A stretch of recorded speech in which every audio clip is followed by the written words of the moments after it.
Hello guys, and welcome to this video. I'm going to be showing you how to create a disintegration effect on Higgsfield AI, and this is what the disintegration effect looks like. Now you can see Deadpool disintegrating to dust. You can see all of these people. You know when Thanos snapped in Avengers, as how everybody faded into dust. This is exactly that kind of effect. So if you're looking like for that effect for your video, this is the best effects to use. So let's go out to how you can use it. So the first thing is to go to higgsfield.ai, sign in or sign up if you don't have an account.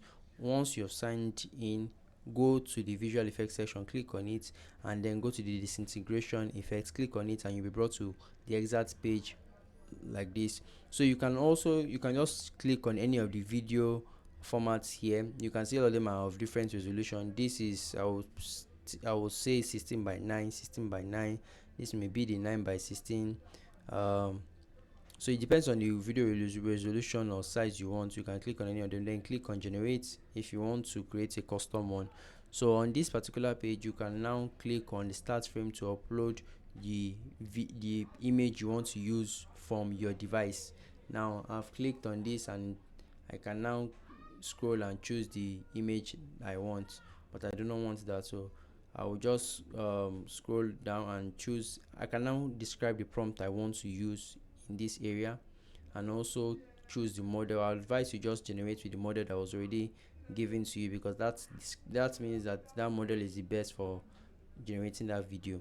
But if you do not want, you can actually switch to any of these other models. I cannot start explaining. You can just go through them and see the one that works best for you. But a brief summary is that Google VO3 can give you audio while others will not give you audio, so you can also choose any of them, and some have longer duration than the rest and higher resolutions also. So once you're done choosing your particular model, just click on generate, and then in the next few minutes you have your video generated and brought to your page like this, where you can now click on download and download your video to your device for usage. And let me know what you guys think about this video in the comment section. I'll see you guys in the next one. Please, if you're having any problem concerning this particular AI or any other AI, let me know in the comment section and I will see you. Also guys, please subscribe to the account, as we are actively trying to grow our subscribers base. Thank you very much and do have a great day guys.